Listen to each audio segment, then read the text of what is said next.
பரிசுத்த ஆவியானவரே, நம்மை துதிக்கிறோம், உம்மை ஸ்தோத்திரிக்கிறோம், உம்மை போற்றுகிறோம்.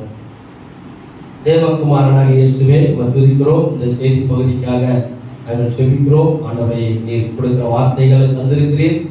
இப்பொழுது இந்த சபையில் நீர் பேச போகிறீர். ஆண்டவரே, எங்க சபைக்கு மட்டுமல்ல, இதை கேட்கிற எல்லா பிள்ளைகளோடும் நீர் பேசுகிறாங்க. உடைய பிரசன்னமும் உடைய கிருபையும் இருக்கட்டும். இயேசுவின் நாமத்தில் செபிக்கிறேன் நல்ல பிதாவே, ஆமென். ஸ்தோத்திரம்.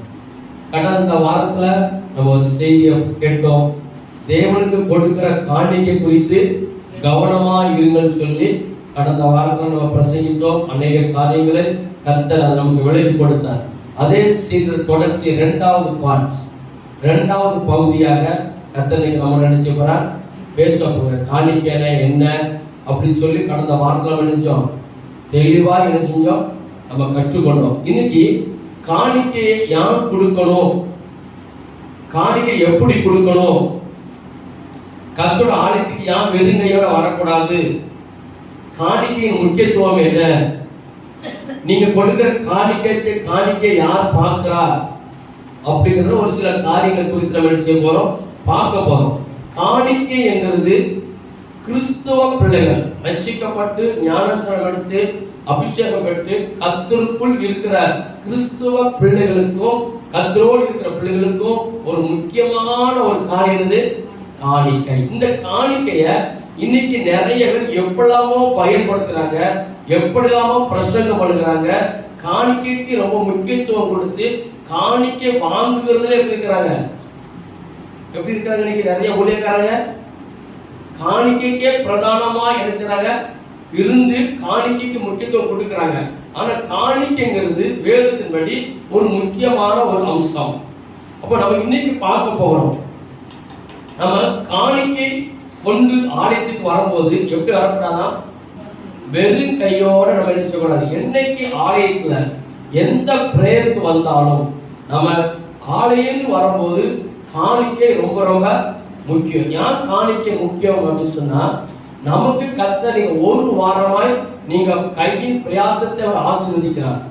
நமக்கு நெட்லட்ட மாசத்துக்கு ஒருக்க நம்ம சம்பளம் வாங்குறோம், இல்ல வாரத்துக்கு ஒருக்க சம்பளம் வாங்குறோம், இல்ல தினமும் நம்ம வேலை செஞ்சு சம்பளம் வாங்குறோம். அந்த சம்பளத்துல நமக்கு யாருக்கு கொடுக்கணும், ஆண்டவருக்கு ஒரு பகுதி என்ன செய்யணும், எடுத்து கொடுக்கணும். எல்லாமே நம்ம செலவு பண்ணிட்டு எல்லாவற்றையும் செலவு பண்ணிட்டு ஆண்டவர் பாதத்துல ஆண்டவரே எனக்கு தாங்க, எனக்கு தாங்க, எனக்கு தாங்க, எனக்கு இந்த குறை இருக்கு, எனக்கு இவ்வளவு தேவை இருக்கு, எனக்கு தாங்க தாங்கன்னு கேட்போமா தவிர கர்த்தர் நமக்கு தந்ததிலிருந்து அவருக்கு நினைச்சணும் கொடுக்கணும்.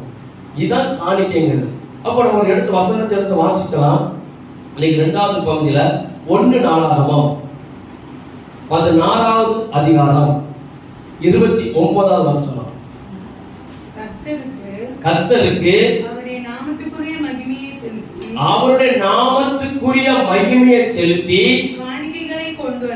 காணிக்கைகளை கொண்டு வந்து அவருடைய சந்நிதியில் பிரவேசியும். அப்ப நம்ம ஆலயத்துக்குள்ள வரும்போது எதை கொண்டு வரணும், காணிக்கையும் கொண்டு வரணும், வேதாகமத்தையும் கொண்டு வரணும். மெயினா கையில என்ன கொண்டு வரணும், கையில பைபிள் வச்சிருக்கணும், பைபிளை கொண்டு வரணும். அதே போல நினைச்சணும் காணிக்கையும் பிரதானமா கொண்டு வரணும். நம்ம சபையை பொறுத்தளவுக்கு அப்படி இல்ல. சில சபை நீங்க பாருங்க, சபைகளிலே முக்கியமான பகுதி என்னது, முதல்ல பாட்டு படிப்பாங்க, வொர்ஷிப் நடத்துவாங்க, சங்கீத பகுதி இப்படி ஒண்ணு நடந்துச்சு, மத்திய என்ன இருக்கும், ஒரு காணிக்கை இருக்கும், அதுக்கு பிறகு செய்தி, அதுக்கு முடிஞ்சு போயிடும். ஆனா சில பேர் என்ன செய்வாங்கன்னா, அந்த காணிக்கை போடுகிற வரைக்கும் சபை என்ன செய்வாங்க இருப்பாங்க. காணிக்கை போட்ட பிறகு அதோட நினைக்கிறாங்க, முடிச்சுட்டு எழுப்பி போயிடுவாங்க. அது அப்படி அல்ல. நம்ம காணிக்கையை கொடுத்தது கடைசி வரைக்கும் நம்ம ஆலயத்துல இருக்கணும். நிறைய சபை நீங்க பாருங்க, இந்த காணிக்கை நேரத்துல பாதி பேர் நினைச்ச மாட்டாங்க, இருக்க மாட்டாங்க. அப்ப நம்ம காணிக்கைங்கிறது நம்ம தேவ சமூகத்துக்கு வரும்போது வெறும் கையோட நினைச்ச கூடாது, வரக்கூடாது. கர்த்தர் நமக்கு எவ்வளவு ஆசீர்வாதம் தந்திருக்கிறாரோ, கர்த்தர் நமக்கு எவ்வளவு போஷிக்கிறதுக்காக விளை நிலங்களையும் நமக்கு அநேக இந்த விவசாயத்துக்கு நமக்கு அநேக ஆசீர்வாதங்கள் தந்த போதிலும் அதை கர்த்தருக்காக நம்ம என்ன செய்யணுமா, கொண்டு வரணும். அப்போ சங்கீதம் 98 8 9 வாசிங்க. கர்த்தருக்கு முன்பாக சங்கீதம் 96 8 9. கர்த்தருக்கு அவருடைய நாமத்துக்குரிய மகிமையை செலுத்தி காணிக்கைகளை கொண்டு வந்து அவருடைய பிரகாரங்களில் பிரவேசியுங்கள். பரிசுத்த அலங்காரத்துடனே கர்த்தரை அப்போ நீங்க பரிசுத்த அலங்காரத்துடனே கர்த்தரை தொழுது கொள்ளுங்கள். அப்போ நீங்க கர்த்தரை ஒரு பரிசுத்தமான ஒரு அலங்காரமாய் தொழுது கொள்ள வேண்டுமானால் நமக்கு பிரதானமா என்ன வேணுமா? சத்தமா சொல்லுங்க. காணிக்கை ரொம்ப அவசியமானது. ஆனா சில பேர் வித்தியாசமா அதை பயன்படுத்துறாங்க. அது தேவன் ஏற்றுக்கொள்ள மாட்டார், அதை அவர் அங்கீகரிக்க மாட்டார். காணிக்கைக்காக அநேக சபைகளை ஒரே பிரசங்கம் பண்றது வேற. ஆனா காணிக்கைங்கிறது கர்த்தருக்கு நாம் மனமுகந்து என்ன செய்யணுமா? உற்சாகத்தோடு நம்ம என்ன செய்யணும்? நம்ம கொடுக்கணும். நீ பரிசுத்த அலங்காரத்தோடனே கர்த்தரை தொழுது கொண்டீங்கன்னு சொல்லுகிற அர்த்தம் என்னது? சொல்லுங்க. நீங்க காணிக்கைய மனப்பூர்வமாய் தேவனுக்கு கொடுத்தாதான் நீங்க எப்படி ஆண்டவர் எப்படி தொழுது கொண்டிருக்கீங்க? பரிசுத்தமான ஒரு அலங்காரம். அப்ப தேவ சபையில நம்ம கர்த்தரை ஆராதிக்கும் போது, தொழுது கொள்ளும் போது நாம் உற்சாகமாய் தேவனுக்கு என்ன செய்யணும்? காணிக்கைங்கிற பலியை என்ன செய்யணுமா? நம்ம கொண்டு வர வேண்டும். இயேசு பிறந்த பொழுதே என்ன செஞ்சாங்கன்னா, மத்தேயு சுவிசேஷம் 2வது அதிகாரம் 11வது வசனம். மத்தேயு 2:11. அவர்கள் அந்த வீட்டுக்குள் பிரவேசித்த பொழுது பிள்ளையையும் அதன் தாயாகிய மரியாதையும் கண்டு சாஷ்டாங்கமாய் விழுந்து அதை பணிந்து கொண்டு இயேசுவை அந்த சிறு பிள்ளையை பணிந்து கொண்டு தங்கள் பொக்கிஷங்களை திறந்து அங்க அப்போ அவங்க ஒரு அந்த காலத்துல பொக்கிஷம் எதுல கொண்டு போயிருப்பாங்க? சொல்லுங்க. பெட்டியில நினைச்சிருப்பாங்க, கொண்டு போயிருப்பாங்க. அந்த பெட்டிக்கு பேர் என்ன பெட்டி? ட்ரங்க் பெட்டியா? சரி. அந்த காலத்துல எதை பயன்படுத்துறாங்க நமக்கு தெரியாது. அந்த காலத்துல அவங்க பொக்கிஷம்னா மறைமுகமா எடுத்துக்கிறாங்க. ஒருத்தர் கொண்டு போறது ஒருத்தருக்கு தெரியல. ஆனா கையில ஒரு மூட்டை இருக்கு, ஒரு முடிச்சு இருக்கு. அந்த காலத்து வயசான ஆட்கள்லாம் இடுப்புல நினைச்சிருப்பாங்க ஒரு சுருக்கு பை ஒண்ணு வச்சிருப்பாங்க. பார்த்ததான் சுருக்கு பை. நீங்க அதை வாங்கி பார்த்தா உள்ள என்ன இருக்கும்? நிறைய காரியங்கள் இருக்கு, நமக்கு அது தெரியாது. நீங்க அந்த காலத்துல நான் பாத்தீங்கன்னா தெரியும், அந்த வீட்டு முன்ன அதாவது தங்கத்தை நகைகளை ஒளிச்சு வைக்கிறதுக்கு என்ன செய்வாங்கன்னா, துணியில கட்டி நமக்கு அது சாதாரண அடுப்பு இருக்கலாம், இந்த சாதாரணமா விறகு அடுப்பு மின்ன ஒரு குழி தோண்டி அதுல மறைச்சு வச்சு அதுல பூசி வச்சிருவாங்க. அப்போ ஒரு கல்லா வந்தா அது அடுப்பாதான் தெரியும். அந்த காலத்துல அவ்வளவு ரகசியமா தெரிஞ்சுக்கிறாங்க, பொக்கிஷமா சேர்த்து வச்சிருக்கிறாங்க. இப்போ இயேசுவை பார்க்க போறாங்க. அவங்க ஒருத்தர் கொண்டு போறது ஒருத்தருக்கு தெரியாம பொக்கிஷம் சொல்லப்பட்டிருக்கு. பொக்கிஷங்கிறது அவர் என்ன வெண்கல கதவை உடைத்து இரும்பு தாழ்களை குறித்து அந்த காலத்துல இருக்கிற பொக்கிஷம். அந்த காலம் நமக்கு தெரியல, ஒரு மறைவான இடம். அதை எடுத்து அதை பிரிச்சு பார்த்தாதான் உள்ள என்ன இருக்கு நமக்கு தெரியும். அப்ப அங்க கொண்டு போய் பொக்கிஷத்தை விரிக்கிறாங்க. அதுக்குள்ள என்ன இருக்கு? பொன்னையும் தூப வர்க்கத்தையும் வெள்ளை கோலத்தையும் இயேசுவுக்கு அந்த காலத்துல என்ன கொண்டு போயிருக்காங்க? காணிக்கை கொண்டு போயிருக்கிறார்கள். இயேசுவை பார்க்க போகும்போதே என்ன போயிருக்கிறாங்க? என்ன கொண்டு போயிருக்காங்க? அப்ப காணிக்கைங்கிறது ரொம்ப மிக அவசியம் கர்த்தருடைய பிள்ளைகள். ஆனா மீண்டும் திரும்பவும் சொல்றேன், இன்னைக்கு இருக்கிற காலகட்டத்துல, இன்னைக்கு இருக்கிற சில சபைகள்ல சில ஊழியக்காரங்க தன்னுடைய சுயநலத்துக்காகவும் தன்னுடைய பிறப்புக்காகவும் தன்னுடைய ஆடம்பர வாழ்க்கைக்காகவும் தன்னுடைய பிள்ளைகளுக்காகவும் தனக்கு சொத்து சேர்க்கிறதுக்காகவும் நான் நல்லா இருக்கிறதுக்காகவும் விசுவாசி மூலம் சில தவறான போதனை குறித்து காணிக்கைக்கு முக்கியத்துவம் கொடுத்து அதை செய்றாங்க, பெற்று கொள்ளுகிறார்கள். கர்த்தர் உங்களை சொல்ல சொன்னார், கர்த்தர் உன்கிட்ட கேட்க சொன்னார்.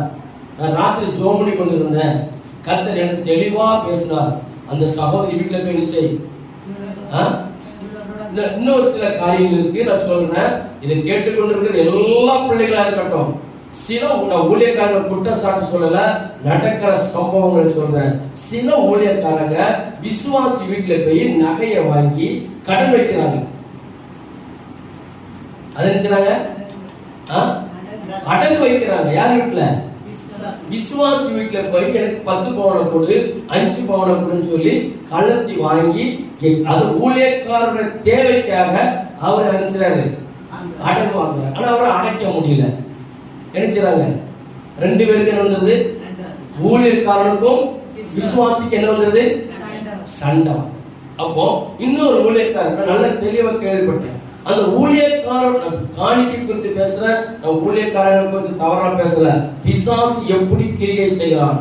இப்போ ஒரு ஊழியக்காரர் என்ன செஞ்சாருன்னா, அவருடைய மகளுக்கு ஒரு சின்ன பலகீனம் வந்துச்சு. ஒரு சின்ன பலகீனம் வந்துச்சு. பலகீனத்துக்கு கொஞ்சம் 1 லட்சம் ரூபாய் வரைக்கும் ஒரு கொஞ்சம் பணம் தேவைப்பட்டுச்சு. அவர் விசுவாசி வீட்டுல போய் பணம் கேட்கிறார். பிள்ளைக்கு மருத்துவ செலவு பார்க்கணும், எனக்கு 1 லட்சம் ரூபாய் வரைக்கும் வரும், ஆனா நீங்க எனக்கு என்ன செய்யணும், கொஞ்சம் பணம் தரணும்னு கேட்கிறார். வாயை திறந்து கேட்கிறார். அது அவங்களோட அன்பை பொறுத்தும், அது அவங்களுடைய ஐக்கியத்தை பொறுத்து. நான் அதை எந்த குறையும் சொல்லல. அப்ப அவங்க என்ன சொல்றாங்கன்னா, நான் நகையை தாரேன். நகை என்ன செய்யுங்க, நீங்க அடகு வச்சுட்டு அது பிள்ளைக்கு செலவு பண்ணுங்க, அதுக்கு பிறகு என்ன செஞ்சுங்க, திருப்பி தந்துருங்கன்னு சொல்றாரு. ஆனா அந்த ஊழியக்காரர் சொல்றார், எனக்கு நகை வேண்டாம், எனக்கு பணமா தாங்க. பணம் என்றால் திருப்பி கொடுக்க வேண்டாமா, நகை என்றால் திருப்பி கொடுக்கணுமா? இது இன்னைக்கு தவறான, நான் சொல்ற புரியுதா? நான் ஊழியக்காரனை குற்றச்சாட்டு சொல்லல, இன்னைக்கு பிசாசானவன் கிரியை செய்கிற விதத்தை நான் சொல்றேன். இன்னைக்கு அப்படி காணிக்க ஒரு பிரதானம், ஆனா பிசாசானவன் அந்த காணிக்கைக்குள்ள இருக்கிறான். தவறாக கிரியை செய்து அந்த தேவ மக்களுக்கும் கர்த்தருடைய பிள்ளைகளுக்கும் அந்த காணிக்கை எவ்வளவு மேன்மைங்கிறத கர்த்தர் ஏற்படுத்தி கொடுத்திருக்கிறார், தேவன் ஏற்படுத்தி கொடுத்திருக்கிறார்.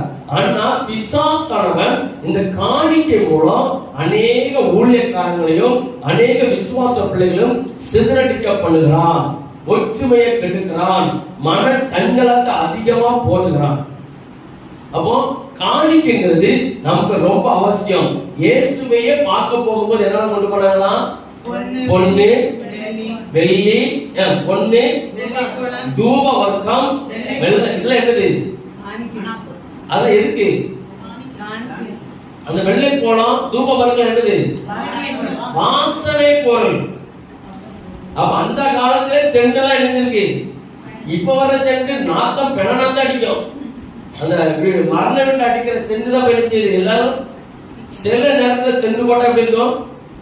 நம்மள அப்படியே மன கவர்ச்சியா, ஒரு மன ரம்யமா இருக்கும். அப்ப இயேசுவை பிறந்திருக்கும் போது அது முக்கியமா ஒரு பகுதி சொல்லப்பட்டிருக்கு, காணிக்கை கொண்டு போனார்கள். அப்போ காணிக்கைங்கிறது ரொம்ப ரொம்ப நினைச்சோம் பிரதானமாக காணப்படுகிறது. 2வது பாயிண்ட், 1 நாளாகமம் 29வது அதிகாரம் 5 to 9 வரைக்கும். 1 நாளாகமம் 29 5 to 9 வரைக்கும். உங்களில் இன்றைய தினம் கர்த்தருக்கு தன் காணிக்கைகளை செலுத்த மனப்பூர்வமாய் உள்ளவர்கள் யார் என்றால், அப்பொழுது வம்சங்களின் பிரபுக்களும் இஸ்ரவேலின் கோத்திரங்களின் பிரபுக்களும் 1000 பேருக்கு அதிபதிகளும் 100 பேருக்கு அதிபதிகளும் ராஜாவின் வேலைக்காரராகிய பிரபுக்களும் மனப்பூர்வமாய் 5000 தாலந்து பொன்னையும் 14000 தங்க காசையும் 10000 தாலந்து வெள்ளியையும் 18000 தாலந்து வெண்கலத்தையும் 1,00,000 தாலந்து இரும்பையும் 1,00,000 தாலந்து இரும்பையும் எப்படி கொடுத்தார்கள்? மனப்பூர்வமாய். அல்லேலூயா. தேவனுக்கு கொடுக்கிற காணிக்கை காணிக்கைகளை எப்படி நம்ம கொடுக்கணுமா? எப்படி கொடுக்கணும்? மனப்பூர்வமாக, உற்சாகமாக என்ன செய்யணும்?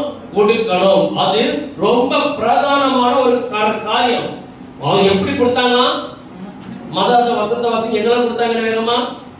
தேவனுடைய ஆலயத்து வேலைக்கு தேவனுடைய ஆலயத்து வேலைக்கு 5000 தாலந்து பொன்னையும் 5000 தாலந்து தங்கத்தையும் 10000 தங்க காசையும் 10000 தாலந்து வெள்ளியையும் 18000 தாலந்து வெண்கலத்தையும் 1,00,000 தாலந்து இரும்பையும் கொடுத்தார்கள். உற்சாகமாய் மனப்பூர்வமாய் கர்த்தருக்கு கொடுக்கணும். இப்போ அப்ப நம்ம தேவனுக்கு கொடுக்கிற ஒரு காரியத்துல நம்ம பார்க்கும்போது காணிக்கை எப்படி கொடுக்கணுமா? மனப்பூர்வமா. இப்ப நமக்கு ஒரு சில காரியம் பின்னால இருக்குன்னு சொல்றேன். இப்ப நம்ம காணிக்கை கொடுக்கும் போது இந்த எல்லாருக்குமே ஒரு எண்ணம் வரும். அது ஊழியக்காரர் தான் என்ன செய்யறாரு? சாப்பிடுறாரு. ஊழியக்காரர் கொடுக்கும், நம்ம கொடுக்கிற காணிக்கையை அவர் தானே எடுக்கிறாரு அப்படி நமக்கு எண்ணம் வந்ததுனால நம்ம அதை கொடுக்க என்ன செய்யறோம்? கொஞ்சம் உற்சாகம் இல்லாமல் நம்ம 1000 ரூபாய் கொடுப்போம், 500 ரூபாய் கொடுக்கணும், நம்ம காசு அவருக்கு தானே சாப்பிடுறாருங்கிற மாதிரி நம்ம யோசிக்க தோணும். ஆனா அதுக்கு பின்னால் அதுக்கு காரணம் வருது, ஏன் நம்ம அதை கொடுக்கணும்னு சொல்லி. அப்போ இதே நீங்க புதிய பாட்டு காலத்துக்கு வாங்க.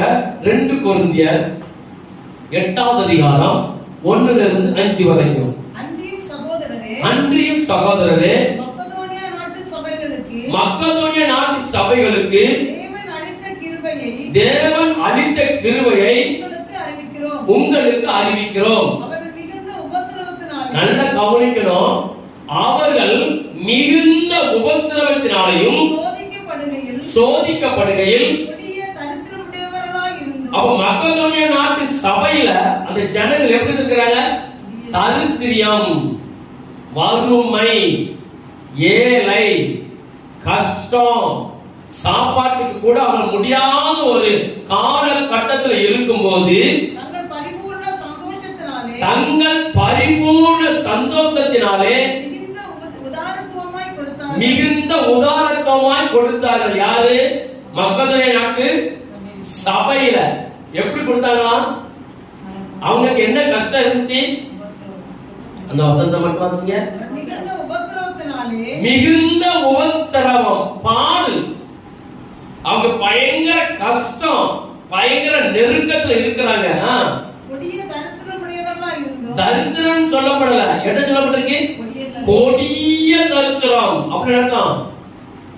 தரித்திரம் தாண்டவம் ஆடுது, தலை விரிச்சு அந்த குடும்பத்துல என்ன செய்யுது? தரித்திர தலை விரிச்சு அந்த குடும்பத்துல ஆடுது. ஆனா அவங்க யாரை ஆராதிக்கிறாங்க? தேவனை ஆராதிக்கிறாங்க. ஆவிக்குரிய சபைக்கு போறாங்க, சத்தியத்தை நல்லா கற்றுக்கொள்கிறாங்க. எல்லாவற்றையும் கற்றுக்கொண்டாலும் அந்த சபையோட விசுவாச பிள்ளைகளுக்கு ஒரு உபத்திரம் இருக்கு, பாடு இருக்கு, கொடிய தரித்திரம் இருக்குதான். கொடிய தரித்திரம்னா சாப்பாட்டுக்கு எடுத்திருப்பாங்க, ரொம்ப கஷ்டப்பட்டிருப்பாங்க. ஆனா ஒரு நபர் எனக்கு தெரியும், பயங்கர கஷ்டம், பயங்கர கஷ்டம்னா பயங்கர கஷ்டம். கடைசி அவங்க நிலைமை, அவங்க ஆரம்ப காலம் எப்படி இருந்தாங்கன்னு எனக்கு தெரியும். கடைசி அவங்க நிலைமை ஒரு வத்தலை சுட்டு உள்ள விதையெல்லாம் தட்டிட்டு அதுக்குள்ள உப்ப வச்சு, அது அவங்களே சொன்னாங்க ஒரு வாய் திறந்து. அதை சொல்ல விரும்பல, எனக்கு எல்லாருக்கும் கேட்க நம்ம சொல்லக்கூடாது. நாங்க அப்படி ஒரு பாடுபட்ட மாஸ்டர். அந்த வத்தலை சுட்டு வேற ஒரு துவையில அரைக்கிறதுக்கு தேங்காய் வாங்க என்னல காசு, அரிசி வாங்க காசு இல்லை, ஒரு மஞ்சள் புளி வாங்க காசு இல்லை. ஆனா அவ்வளவு கஷ்டத்துல நெருக்கத்துல இனி எங்களால வாங்கி சமைச்சு சாப்பிடுறதுக்கு ஒண்ணும் இல்லை என்று சொன்னாங்க. ஜெபம் பண்ணுன, போராடி ஜெபம் பண்ணுன, கட்ட மிகுதியா கட்ட உடைச்சார். அற்புத தாராளமாய் நடந்தது. அதுக்கு பிறகு ஒரு வருஷத்துக்குள்ள கர்த்தர் 1 கோடி ரூபாய்க்கு மேல லேண்ட் வாங்க கிரியை செய்தார். கிருபை பாராட்டு. அல்லேலூயா, அல்லேலூயா, அவங்க சொன்ன ஒரே ஒரு வார்த்தை, நீ எனக்கு தகப்பன், எனக்காக போராடி வாங்கி தந்தேன். ஆனா அந்த 10 குஷ்டரோகிகளை 9 இருந்துச்சு. எல்லாம் பார்க்க யாருக்கு சொல்லணும்னா, அப்ப வறுமை எல்லாருக்கும் என்ன செய்யும்? நான் இதை சொல்ற அர்த்தம் இருக்குன்னா, வறுமை எல்லாத்துக்கும் வரும். அப்ப இந்த சபையில் உள்ள மக்கள் கொடிய தருத்தத்துல இருந்த போதிலும் எப்படி கொடுத்தாங்கன்னா, வாசிங்க, பரிபூர்ண சந்தோஷத்தினாலே. அப்படின்னு அர்த்தம், நான் பட்டினியா கடந்தாலும் என் ஊழியக்காரர் என்ன செய்யணும்? சொல்லுங்க சொல்லுங்க. நான் பட்டினியா கடந்தாலும் என் ஊழியக்காரர் நினைச்ச கூடாது பட்டினியா. அவங்க எவ்வளவு மனத்தாக்கம் பாருங்க. அழகா பவுல் எழுதியிருக்கிறார், அந்த சபையை பற்றி அழகா எழுதியிருக்கிறார்.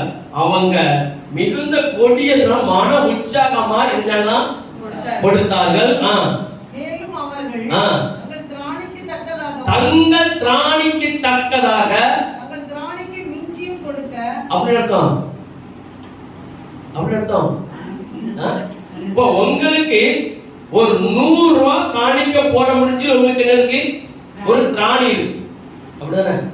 இப்ப உங்களுக்கு 1000 ரூபாய் வருமானம் வருது, ஒரு கருத்துக்கு சொல்றேன். ஆனா இந்த நம்ம சபையில எல்லாத்துக்கும் நிறைய வருது.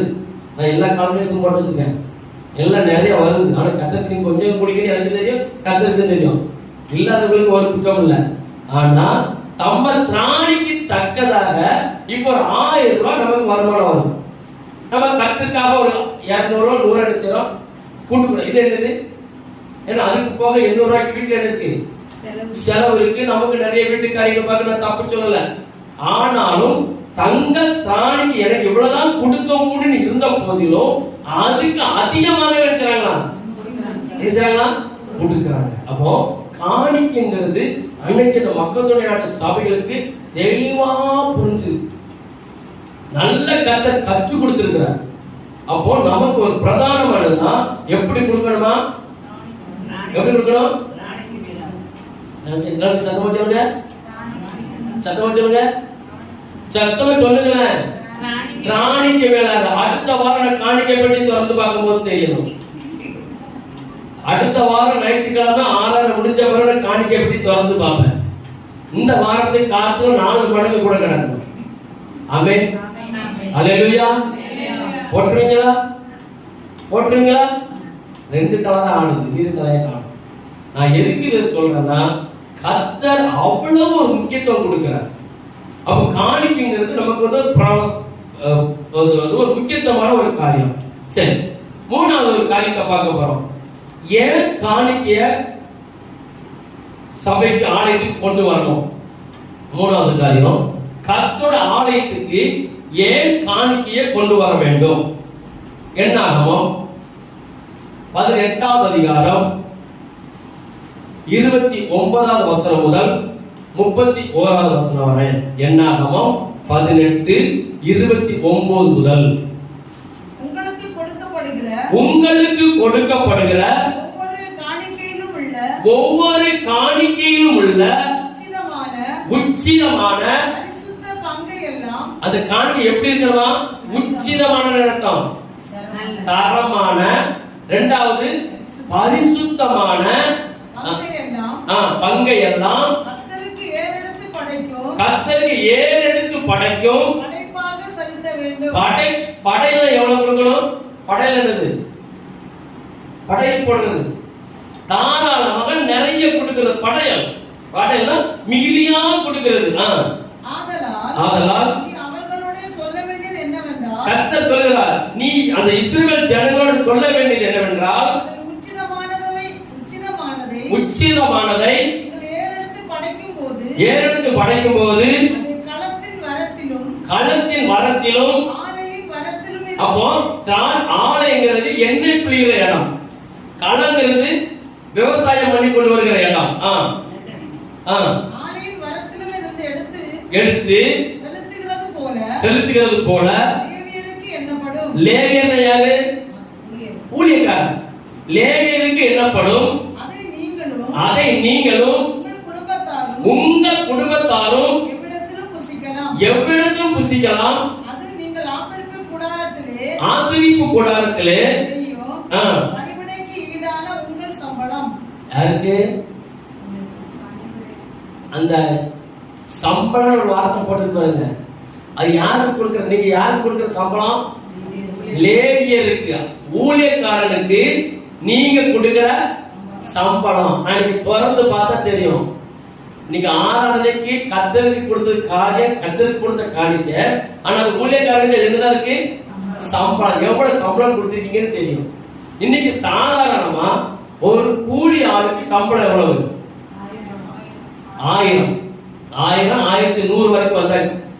அப்படிதானே? இப்ப கவர்மெண்ட்ல வேலை பார்க்கறவங்களுக்கு எவ்வளவு வரும்?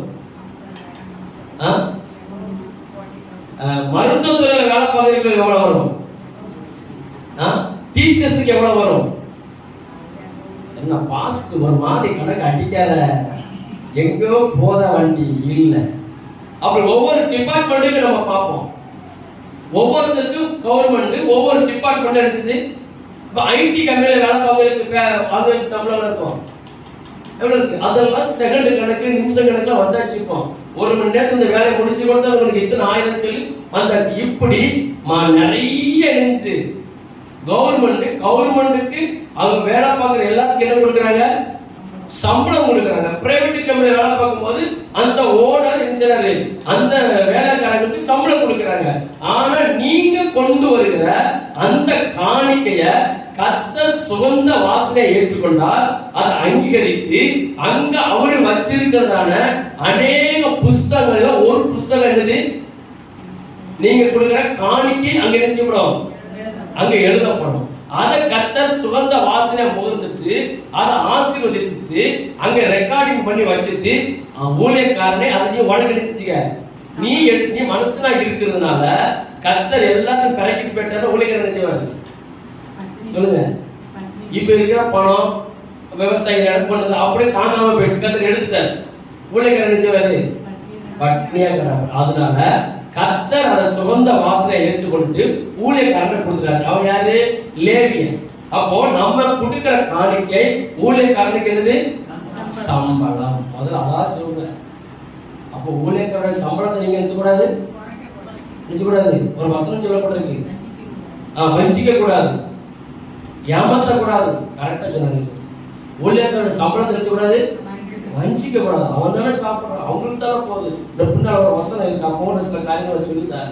அப்ப நம்ம தெளிவாக பெற்றுக்கொள்ளணும். நம்ம கர்த்தர் கொடுக்கிற வருமானத்தை, கர்த்தர் நமக்கு தர சம்பளத்தை நம்ம மன உற்சாகமாய் கர்த்தருக்கு கொடுக்கும் போது அந்த ஊழிய கர்த்தர் அங்கீகரித்துக்கு உங்களை ஆசீர்வதிப்பார். ஆனா அந்த சம்பளத்தை எடுத்து அந்த ஊழியக்காரர் சாப்பிடும் போது எவ்வளவு சந்தோஷப்படுறாரு தெரியுமா? சந்தோஷப்படுறாரு பட மாட்டாரா? கண்டிப்பா சந்தோஷப்படுவார். கர்த்தர் எனக்கு நினைச்சிருக்கிறாரு, நினைஞ்சாரு, எனக்கு இவ்வளவு சம்பளம் வந்திருக்காரு. நேற்று கூட ஒரு காரியத்தில் ரொம்ப சந்தோஷப்பட்டேன். நேற்று ஒரு காரியம் நான் எதிர்பார்க்கவே இல்லை. ஆனா ஒரு இடத்துல ஒருத்தருக்கு ஒரு சின்ன கஷ்டம், ஜோம் கூப்பிட்டாங்க. ஆனா ஒரு சின்ன கவர் தந்தாங்க. நான் சிம்பிளா தான் இருக்குன்னு நினைச்சு பார்த்தேன். ஆனா எனக்கே ஆச்சரியமா இருந்துச்சு. கர்த்தர் அவங்கள கொண்டு நினைஞ்சா சம்பளம் எனக்கு தந்தாங்க. அவங்க தந்தது என்னது? எனக்கு சம்பளம். அப்ப நம்ம நல்லா தெரிஞ்சுக்கணும். நான் ஊழியக்காரனுக்கு சம்பளமா கொடுக்குறேன், கர்த்தருக்கு என்ன கொடுக்குறேன்? நான் காணிக்கையா கொடுக்குறேன். அவர் காணிக்க போனவர், அவர் ஏற்றுக்கொண்டவர் ஊழியக்காரத்துல இருந்து சம்பளம் தான் அது மாறுகிறது. நமக்கு நேரம் வேகமா போயிட்டு இருக்கு. அப்போ 31 நமக்கு இதுல முக்கியமான வசனம் என்னன்னா 31வது வசனம் தான் அது சம்பளம் என்று சொல்லப்பட்டிருக்கு. 1 கொரிந்தியர் 1வது அதிகாரம், வேகமா வாசிங்க. 1 கொரிந்தியர் 9வது அதிகாரம் 13, 14. 1 கொரிந்தியர் 9, 13, 14. ஆசாரிய ஊழியம் செய்கிறவர்கள் தேவாலயத்திற்குள்ளதை புசிக்கிறார்கள் என்றும் பலிபீடத்தை அடுத்து பலிபீடை செய்கிறவர்களுக்கு பலிபீடத்தில் உள்ளவைகளில் அப்போ அந்த பலிபீடத்துல நீங்க கொடுக்கிற காரியங்கள் எல்லாம் என்ன? ஊழியக்காரனுக்கு பங்கு உண்டு. பங்கு வைக்கும் போது சரியான பங்குங்கும் போது ஒரு சரியா பிரிச்சு கொடுக்கிறது அது பங்கு. அப்ப நமக்கு வசனம் தெளிவாய் ஆண்டவர் கற்றுக் கொடுக்கிறார். காணிக்கைங்கிறது ஒரு பிரதானமான ஒரு காரியம். இன்னொரு காணிக்கை இருக்கு. நம்ம தப்பு செஞ்சுட்டு, நம்ம தேவனுக்கு பிரியமில்லாத காரியத்தை செஞ்சுட்டு, தேவனுக்காக நாம கொஞ்சம் காணிக்கை பெட்டியில நம்ம கொஞ்சம் அதிகமான காணிக்கை போட்டோம்னா கர்த்தரை நினைச்சிடும் ஏமாற்றுகிறோன்னு. கர்த்தர் பரிதானம் வாங்குறவர் அல்ல. நம்ம திரும்ப திரும்ப திரும்ப பாவத்தை செஞ்சுட்டு கர்த்தருக்கு பிரியமில்லாதபடி நடந்துட்டு நம்ம மனப்பூர்வமாக கொடுக்கிற மாதிரி, ஆண்டவரே இந்த மாசம் நான் இவ்வளவு கொடுத்தேன், இன்னைக்கு நான் சின்ன தப்பு பண்ணிருக்கேன், அதனால அதை மன்னிச்சு உங்களுக்கு கூட கொஞ்சம் காணிக்கை தரேன்னு சொன்னா அவர் சொல்றாரு, நீ எனக்கு என்ன தர, நீ எனக்கு என்ன தர, நீ பரிதானம் தர. கர்த்தர் பரிதானம் வாங்குறவர் அல்ல. ஏமாற்ற முடியாது. நீ போட்ட காணிக்கை எடுக்கலாம், நம்ம காணிக்கை பெட்டிக்குள்ள போடுவோம், ஊழியக்காரர் ஜோமணி ஆசீர்வாதம் பண்ணி அவர் சாப்பிடுவாரு. ஆனா அந்த லிஸ்ட் எங்க போகாது, எங்க போகாது? ஏன்னா நீ எப்படிப்பட்ட காணிக்க, எப்படிப்பட்ட காணிக்க, கர்த்தருக்கு பிரியம் இல்லாமல் இருந்து போட்ட காணிக்கைய அவர் ஏற்றுக்கொள்ள மாட்டார். ஆனா ஊழியக்காரர் சொல்றாங்க அதை ஸ்தோத்திரம் பண்ண. இது ஒரு ரகசியம். அது நியாய தீர்ப்பு நாள்ல அந்த லிஸ்ட்ல வரும்போது நமக்கு விஷயம் தெரியும். அப்போ 2 நாளாகமம் 31வது அதிகாரம் 10வது வசனம் வேகமா வாசிங்க. 2 நாளாகமம் 31:10. சாதோக்கின் சந்ததியான அசரியா என்னும் பிரதான ஆசாரியன் அவரை நோக்கி, இந்த காணிக்கையை கர்த்தருடைய ஆலயத்துக்கு கொண்டு வர தொடங்கினது முதல் நாங்கள் சாப்பிட்டு திருப்தி அடைந்தோம். இன்னும் மிச்சம் இருக்கிறது. கர்த்தர் தம்முடைய ஜனத்தை ஆசீர்வதித்ததினால் இந்த திரட்சியான அம்பாரம் மீந்திருக்கிறது என்றார். என்னதான் அங்க ஊழியக்காரனுக்கு காணிக்கை கொடுத்தாங்களாம். காணிக்கை கர்த்தர் நல்ல அந்த ஊழியக்காரன் நல்லா சாப்பிட்டாங்களாம், தேவைக்கெல்லாம் பயன்படுத்துறாங்களாம். மீதி என்ன இருக்கா, எப்படி இருக்கு, மீதி மிச்சம் இருக்குது. அடுத்தல சொல்லப்பட்டிருக்கு அவன் அம்மாரமா குமிச்சு வச்சிருக்கிறானா. அப்ப ஜனங்கள் எவ்வளவு காணிக்கை கொடுத்திருப்பாங்க ஆண்டவருக்கு? எப்படி கொடுத்திருப்பாங்க? நல்லா சொல்லப்பட்டிருக்கு. அந்த வசனத்தை அந்த ஊழியக்காரன் நினைச்சாங்களாம், திருப்தியா சாப்பிட்டு சம்பூர்ணமாய் சாப்பிட்டு நல்ல செலவு பண்ணிட்டு அதுக்கு பிறகு பார்த்தா என்ன இருக்கான், மீதி இருக்குதான். அதுக்கு பிறகு சொல்லப்பட்டிருக்கு அந்த பணம் எப்படி இருக்கான், அம்பாரமா அந்த ஊழியக்கார வீட்டுல குமிச்சு வச்சிருக்கிறான். அப்ப இந்த விசுவாசிக்கு எப்படி கொடுத்திருப்பாங்க பாருங்க, எப்படி கொடுத்திருப்பாங்க. ஊழியக்காரன் வேண்டாம் இல்ல பாஸ்டர் நீங்க வச்சுக்கோங்க, உங்களுக்கு தான் இது உங்களுக்குரியது, எனக்கு நிறைய ஆசீர்வாதம் இருக்கு, ஆனா இது உங்களுக்குரியது, நீங்க அதை ஏற்றுக்கொள்ளணும். நீங்க சாப்பிட்டாதான் என்ன செய்யுது எங்களுக்கு ஆசீர்வாதம். நம்ம ஊழியக்காரனா பார்க்கணும். ஆரணை போல அழைக்கப்பட்டால் ஒழிய இந்த கனமான ஊழியத்தை செய்ய முடியாது, செய்ய முடியாது. ஏன்னா ஊழியக்காரருடைய பாடுகள், கஷ்டங்கள், துன்பங்கள், அவங்க படுகிற நெருக்கங்கள், இரவு நேரத்துல படுகிற காரியத்தை பார்க்கும் போது வெளியே யாருக்கு என்ன செய்யாது, அவங்க சொன்னாதான் நமக்கு என்ன செய்யும், புரியும். அப்ப இன்னொரு இடத்துல சொல்ல அடுத்த ஒரு காரியத்தை பார்க்கலாம். ஒரு காணிக்கைக்கு அளவு போட்டு 2 நாளாகமம் 31வது அதிகாரம் அதே வசனத்துல வரணுங்க 6-16 வரைக்கும். 2 நாளாகமம் 31. யூதாவின் பட்டணங்களில் குடியிருந்த இஸ்ரவேல் புத்திரரும் யூதா புத்திரரும் மாடுகளிலும் ஆடுகளிலும் தசம பாகத்தையும் தங்கள் தேவனாகிய கர்த்தருக்கு பரிசுத்தம் பண்ணப்பட்டவைகளில் தசம பாகத்தையும் கொண்டு வந்து குவியல் குவியலாக வைத்தார். அப்ப போதும். அப்ப குவியல் குவியலாக வைத்தால் என்ன அர்த்தம், அளவு இல்லை. அப்ப ஆண்டவருக்காக கொடுக்கிற காரியத்துல அளவு கிடையாது. இவ்வளவுதான் கொடுக்கணும், இவ்வளவுதான் கொடுக்கணும், இதுக்கு மேல கொடுக்க கூடாதுன்னு சொல்லி ஒரு அளவு நிர்ணயம் பண்ணவில்லை. என்ன பண்ணிருக்கு, குவியல் குவியலாக நல்ல குமிச்சு வச்சு. அப்போ ஒரு ஊழியக்கார திருப்தியா சாப்பிட்டு மீதி எடுக்கத்தக்கதாக குவியல் குவியலாக சேர்த்து வைக்கிற அளவுக்கு கொடுத்தது யாரு, இஸ்ரவேல் ஜனங்கள், விசுவாசிகள் கொடுத்தாங்க. அது கொடுத்ததெல்லாம் யாருக்கு, கர்த்தர். அதை சாப்பிடுறது யாரு, கர்த்தருடைய ஊழியக்காரர். சரி, அதுக்கு பிறகு ஒரு ஆலோசனை கொடுக்கிறார் காணிக்கை குறித்து. கர்த்தர் மோசே கிட்ட சொல்றார். யாத்திராகம புஸ்தகம் 25வது அதிகாரம் 1வது வசனமும் 2வது வசனமும். யாத்திராகமம் 25வது அதிகாரம். கர்த்தர் மோசேயை நோக்கி இஸ்ரவேல் புத்திரர் எனக்கு காணிக்கை கொண்டு வரும்படி அவருக்கு சொல்லு. போதும். இப்போ கர்த்தர் மோசேயை நோக்கி சொல்றார் இஸ்ரவேல் ஜனங்கள். அப்ப அவங்க இஸ்ரவேல் ஜனங்கள் சரியா என்ன செய்யல? கர்த்தருக்கு கொடுக்கல, காணிக்கை கொடுக்கல. இப்ப சொல்றாரு, நீ ஒரு ஆலோசனை அந்த பிள்ளைகளுக்கு சொல்லு. நீ என்ன செய்?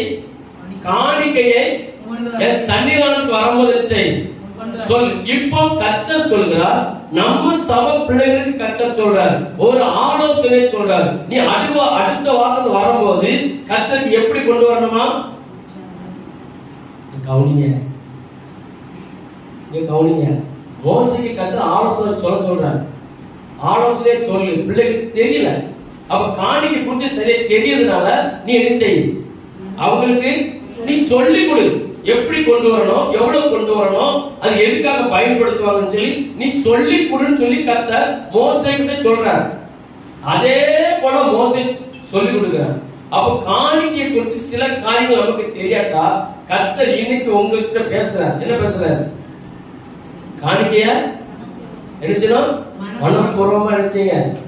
பார்த்தாங்க. அப்படி பேர்கள் திறக்கும் போது ஒரு 500 ரூபாய் தாள் தெரிஞ்சதுன்னா 10 ரூபாய் தாள் இருக்கா, 20 ரூபாய் தாள் இருக்கா, 30 ரூபாய் தாள் இருக்கா நினைச்சக்கூடாது. நினைச்சக்கூடாது, நினைச்சக்கூடாது. 30 ரூபாய் தாள் இல்லையா? 20, 10, 30. 20, 10, 30. அப்ப நினைச்சக்கூடாது, தேடக்கூடாது. கர்த்தர் தாராளமா தந்தா கர்த்தருக்காக நம்ம என்ன செய்வோம்? நம்ம கொடுப்போம். அப்போ ஆலோசனை நமக்கு தேவைப்படுது. ஆலோசனை இல்லாத இடத்தில் ஜனங்கள் சீர்கெட்டு போனார்கள். அப்போ சில நேரத்துல நமக்கு சில ஆலோசனைகள் கண்டிப்பா வேணும். கர்த்தர் இன்னைக்கு நமக்கு கொடுக்கிற ஆலோசனை என்னது? கர்த்தர் பிள்ளைகளுக்கு என்ன செய்? நீ சொல்லி கொடு, நீ காணிக்கை கொடுத்து கற்றுக் கொடு. காணிக்கை என்னன்னு சொல்லி சரியான உபதேசத்தை கொடு. ஆனா அந்த ஜனங்களை என்ன செய்? அவங்க கொள்ள அடிக்கிற மாதிரியும் விசுவாசிகளுக்கு புடுங்கி எல்லாம் ஊழியக்கார கார் வாங்கணும், பங்களா வாங்கணும், அவன் நல்லா இருக்கிறதுக்காக ஊழிய விசுவாச பிள்ளைகள் சொல்றாரு சித்திரவதை பண்ணி பயங்காட்டி உனக்கு சாபம் கிடக்கு, நீ தரல, நீ அப்படி ஆயிருவ. நான் ராத்திரி ஒரு சொப்பனம் பார்த்தேன், கர்த்தர் யார பேசுனார், நீ களத்துல உன் கையில கிடக்கிறது அவ்வளோத்தையும் பேங்க்ல டெபாசிட் எல்லாம் எடுத்து நீ ஊழியக்காரர்களுக்கு கொடுக்கிற மாதிரி நினைஞ்சேன். கர்த்தர் யாண்ட பேசினார் சொல்லி கண்ட தீர்க்க தரிசனம் பேசணும். உபதேசத்தை சொல்லி கொடுப்போம், இப்படிதான் இருக்குன்னு நம்ம கற்றுக் கொடுப்போம். அது செய்யறதும் செய்யாததும் உங்களுடைய சொல்லுங்க மன விருப்பம். ஆனா உற்சாகமாய் கர்த்தருக்கு என்ன செய்யணும்? அப்போ கர்த்தர் அதே வசனத்தில் சொல்லப்பட்டிருக்கு. யாத்திராகமம் 35வது அதிகாரம் 4வது வசனமும் 5வது வசனமும். இன்னும் மோசே இஸ்ரவேல் புத்திரராகிய சபையார் எல்லாரையும் நோக்கி, உங்களுக்கு உண்டானதிலே கர்த்தருக்கு ஒரு காணிக்கையை கொண்டு வந்து செலுத்துங்கள், கர்த்தருக்கு காணிக்கையை கொண்டு வந்து செலுத்துங்கள் சொல்லி அவர் அவங்களுக்கு கற்றுக் கொடுக்கிறார். இப்போ ரதத்துல யார் போறா? அந்தாகே மந்திரி போறான். அவர் எதை படிச்சுட்டு போறாரு? ஏசாயா தீர்க்கதரிசி புத்தகத்தை தெரிஞ்சாரு. அவரு போறது அவர் டியூட்டி. ஒரு தேசத்துல இன்னொரு தேசத்துக்கு அவர் நினைச்சாரு. ராஜா சில ரெக்கார்டை கொடுத்து அந்த தேசத்துக்கு கொடுன்னு சொல்ல போறாரு. அப்படி வாகனத்துல அந்த ரதத்துல போய்கொண்டு இருக்கும் போது அவர் சும்மா தானே இருந்து எதை படிக்கிறாரு? ஏசாயா தீர்க்கதரிசி புத்தகத்தை வாசிச்சுட்டே போறாரு. இன்னைக்கு நம்ம எதை படிப்போம்? எதை படிப்போம்? நான் அன்னைக்கு கடந்த நாட்களில ஒரு இடத்துக்கு போயிருந்தேன். நாங்க குடும்பமா ஒரு இடத்துக்கு போயிருந்தோம். ஒரு இடத்த பார்க்கலாமே சொல்லி போனோம். அது கொஞ்சம் காரணம் போராடான இடம். எதுக்கு சொல்ல வரேன்னா, அப்போ நடக்க முடியாதவங்களுக்கு என்ன செய்யலாம்? வண்டியில போலாம், சுத்தி பார்க்க வண்டியில போலாம். ஒருத்தர் நல்ல வாட்டை சட்டமா இருக்கு, அவங்க நடந்தே போலாம். அவங்க காசை கொடுத்து போறாங்க, அவங்க மன விருப்பம். பேட்டரி கார்ல போறாங்க, நாங்க நடந்து போறோம். நமக்கு நடந்தது காலெல்லாம் வலிக்கு. அவர் பேட்டரி கார்ல போறாரு. அவர் வந்தது எங்க? சத்தம் சொல்லுங்க, வந்தது எங்க? ஏன் யாரும் சுத்தி பார்க்க வந்தார். ஆனா அவர் பேட்டரி கார்ல போறவர் நினைச்சாருன்னா அது நிறைய மிருகங்கள் கிடைக்கு, அது கிடைக்கு, பார்க்க ரசனையா இருக்கு. அவரு பேட்டரி கார்ல உட்காந்து இப்படி புரிஞ்சுட்டு போன பார்த்துக்கிட்டே பாரு. எதுக்கு வந்தாரு? இவ்வளவு ரூபாய் செலவு பண்ணி இந்த பேட்டரி காருக்கு ரூபாயை கொடுத்து நீ வந்தது எதுக்கு? சுத்தி பார்க்க. நீ செய்யறது அதுல உட்கார்ந்து எனக்கு அவன் சொல்லி திருட்டுன இப்படி உட்கார்ந்து இப்படி எல்லாரும் மக்கள் ஜனங்கள் கூடி கிடந்த வந்தது ஒரு நோக்கம். இன்னைக்கு அந்த அளவுக்கு பிசாசு இருந்தான், நம்மள வஞ்சகம் பண்ணி வச்சுட்டான். இதே போல அந்த கந்தகை மந்திரி என்ன, அவர் ரதத்துல போயிட்டு இருக்கும்போது ஏசாயா தீர்க்கதரிசி புத்தகத்தை படிச்சுட்டே போறாரு. அந்த வசனத்தை படிக்கும் போது அவருக்கு என்ன செய்யல, புரியல. அப்ப புரியல, கர்த்தர் பார்க்கிறார். அவன் ரதத்துல போயிட்டு இருக்கிறான், அந்த புஸ்தகத்தை படிக்க அவனுக்கு புரியல. பிலிப்பை சொல்றாரு, பிலிப்பு அங்க வந்து ரதத்துல போயிட்டு இருக்கான், அவனுக்கு வசனத்தை படிக்கிறாரு, அவருக்கு புரியல. நீ பேச்சை சேர்த்துக்கொள். பிலிப்பு அனுப்புறாரு. பிலிப்பு பக்கத்துல போய் பேசுறாரு, எல்லாம் சம்பாஷணம் பண்றாங்க. அப்ப நீங்க இந்த புக்கு படிக்கீங்களே, இந்த புஸ்தகம் ஏசாவை குறித்து எழுதிருக்கிற உங்களுக்கு ஏதாவது புரியுதான்னு கேட்கிறாரு. அப்ப அவர் சொல்லி எனக்கு ஒண்ணுமே புரியலைங்கிறாரு. அவர் விளக்கம் கொடுக்கிறார். அப்போ ஒருவன் எனக்கு கற்றுக் கொடுக்காவிட்டால், அந்த வசனம் எப்படி சொல்லப்பட்டிருக்கு? ஒருவன் எனக்கு கற்றுக் கொடுக்காவிட்டால் அது நான் எப்படி அதுல அர்த்தத்தை எனக்கு புரிய முடியும்? அவர் கற்றுக் கொடுத்தா உடனே ஞானஸ்நானம் பண்ணதான் சொல்லப்படும். அப்போ நமக்கு ஒரு காரியத்தை கற்றுக் கொடுக்கணும். இன்னைக்கு கர்த்தர் காணிக்கையை குறித்து நமக்கு தெளிவாய் கற்றுக் கொடுக்கிறார். நீங்கள் கர்த்தருக்கு எப்படி செய்யணும்?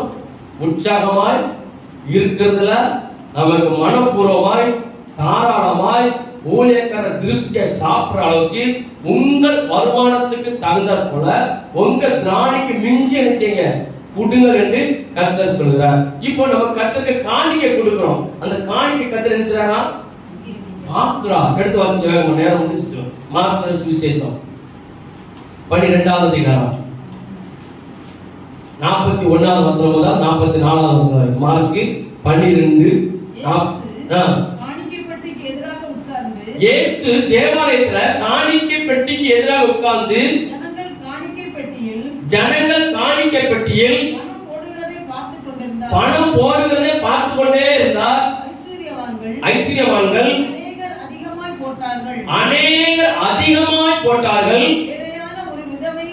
ஏழையான ஒரு விதவையும் வந்து ஒரு துட்டுக்கு சரியான 2 காசை போட்டார். அந்த காலத்துல கால் துட்டு, அரை துட்டு, ஒரு துட்டு ஒரு கணக்கு உண்டு. இப்போ அவ ஒரு துட்டுக்கு சரியாக 2 காசு அறிஞ்சுக்கிறார். அப்போ காணிக்கை போடுவது யார் பார்க்கிறா? யார் பார்க்கிறா? தேவன் அங்கே இருக்கிறார். நீங்க போடுகிற காணிக்கை அவர் பார்க்கிறார். அந்த ஒரு பயம் நமக்கு நினைச்சோம். நாம் போடுகிற காணிக்கை கர்த்தர் பார்க்கிறார். அப்ப ஆண்டவரே நீங்க இனி காணிக்கை போடும்போது சொல்லுங்க, எஸ்அப்பா நான் காணிக்கை போடுறேன், அதை நீங்க என்ன செஞ்ச அங்கீகரிச்சு, எதுவா இருந்தாலும் அதை என்ன செஞ்ச அங்கீகரிச்சு கொள்ளுங்க அப்படி சொல்லி அப்ப நம்ம காணிக்கை கொடுக்கும் போது கர்த்தர் நமக்கு என்ன செய்றாரா? அதை அங்கீகரிக்கிறார், அதை பார்க்கிறார். அப்போ காணிக்கைங்கிறது ரொம்ப ரொம்ப நம்ம கிறிஸ்துவ பிள்ளைகளுக்கு ஒரு முக்கியம். நீ காணிக்கை கொடுத்தால் நீ நீதிமான் என்று சொல்லப்பட்டிருக்கு. நீ நேர்மையாய் காணிக்கை கொடுப்பாயானால் நீ நீதிமான் என்று கர்த்தர் வேதத்தில் சொல்லப்பட்டிருக்கு. சரி, முதல்ல கர்த்தருக்கு காணிக்கை கொடுத்தது யாரு?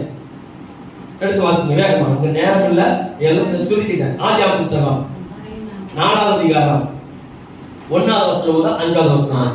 தன் மனைவியாகிய ஏவாளை அறிந்தான். அவள் கர்ப்பவதியாகி ஆயீரை பெற்று கர்த்தரால் ஒரு மனுஷனை பெற்றேன் என்றாள். அவன் பின்பு அவனுடைய சகோதரனாகிய ஆபேலை பெற்றாள். ஆபேல் ஆடுகளை மேய்க்கிறவன் ஆனான். ஆகின் நிலத்தை பயிரிடுகிறவன் ஆனான். சில நாள் சென்ற பின்பு ஆகின் நிலத்தின் கனிகளை கர்த்தருக்கு காணிக்கையாக கொண்டு காணிக்கை கொண்டு வந்து யாரு? ஆயின். இரண்டாவது ஆபேலும் ஒருத்தர் விவசாயமாக ஒருத்தர் ஆடு மாடு வைக்கும்.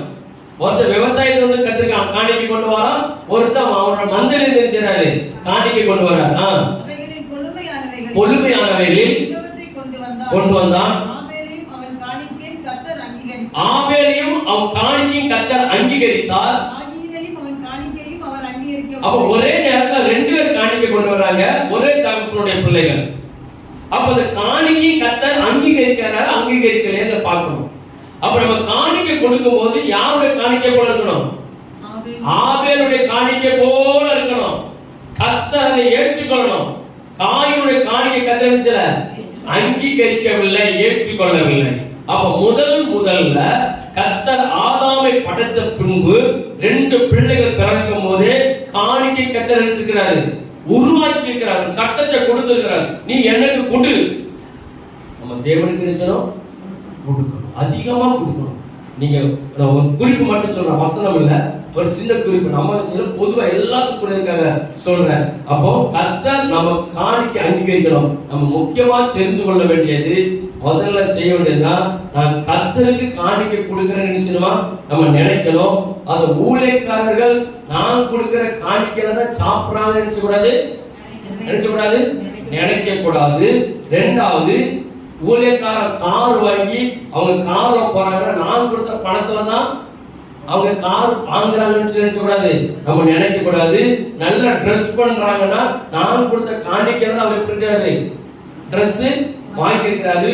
பிள்ளைய படிச்சு நல்ல ஒரு ஸ்கூல்ல படிக்க வச்சிருக்கிறா, நான் கொடுத்த காணிக்கையில அவர் இருக்காரு, நல்ல ஸ்கூல்ல படிக்க வச்சிருக்கிறான்னு சொல்லி நான் கொடுத்தது நிமித்தம் அந்த ஊழியக்காரன் நல்லா இருக்கான்னு சொல்லி நம்ம இருதயத்துல ஒரு எண்ணம் வருமானால் நம்ம காணிக்கை அங்கீகரிக்கப்படவில்லை என்று அர்த்தம். ஜெபம் பண்ணுவோம். பரிசுத்த ஆவியானவரே, நம்ம துதிக்கிறோம், ஸ்தோத்திரிக்கிறோம், போற்றுகிறோம். ஆண்டவரே, இந்த காணிக்கை குறித்து, காணிக்கை முக்கியத்துவம் குறித்து எங்களுக்கு தெளிவா பேசுறீங்கப்பா. காணிக்கைங்கிறது ஆதாம் காலத்துல இருந்தே எங்களுக்கு அந்த பிள்ளைகள் கற்றுக் கொடுத்திருக்கிறேன். அந்த காணிக்கை முறைமைகள் எப்படி கொடுக்கணும், எவ்வளவு கொடுக்கணும், அது எப்படி உற்சாகமா கொடுக்கணும், அதை கர்த்தர் எப்படி அங்கீகரிக்கிறாங்கிறத எங்களுக்கு தெளிவாய் கற்று தந்திருக்கிறேன். ஆனா பிசாசானவன் ஆண்டவர் இந்த காணிக்கையில கூட அவன் வித்தியாசமா செயல்பட வச்சு ஊழியக்காரர்கள் விசுவாசிகளை வஞ்சிக்க பண்ணி அவன் தனக்கு பிரியமாய் நடந்து கொள்ள அவன் காணிக்கை கூட தெரிவி செய்து கொண்டிருக்கிறான். ஆண்டவரே, நாங்கள் வாழ்நாளெல்லாம் உமக்கு பிரியமாய், உண்மைக்கு இஷ்டமாய் நாங்கள் செலுத்துகிற காணிக்கைகளை ஆண்டவரே ஜீவ பலியாய் சுகந்த வாசனை ஏற்றுக்கொள்ளத்தக்கதாக உண்மை உத்தமமாய் நாங்கள் காணிக்கப்பட அதை நீங்கள் கிருபை பாராட்டும். இந்த காணிக்கை எடுத்து பயன்படுத்துகிற, அது சம்பளமாய் பயன்படுத்துகிற ஊழியக்காரரும் தேவனுக்கு பயந்து நடந்து தேவையில்லாத காரியங்கள் ஈடுபடாதபடிக்கு ஆண்டவரே, இந்த ஊழியக்காரருக்கு சம்பளம் சொல்லப்பட்டிருக்கு, அந்த சம்பளத்தை திறனாய் கொடுக்கணும். அது கொடுத்த கரங்களை ஆசீர்வதிக்கணும். தொடர்ந்து உங்களுடைய பிரசனமும் உங்களுடைய கிருபை எங்களோடு இருக்கட்டும். இயேசுவின் நாமத்தில் ஜெபிக்கிறேன் நல்ல பிதாவே, ஆமென்.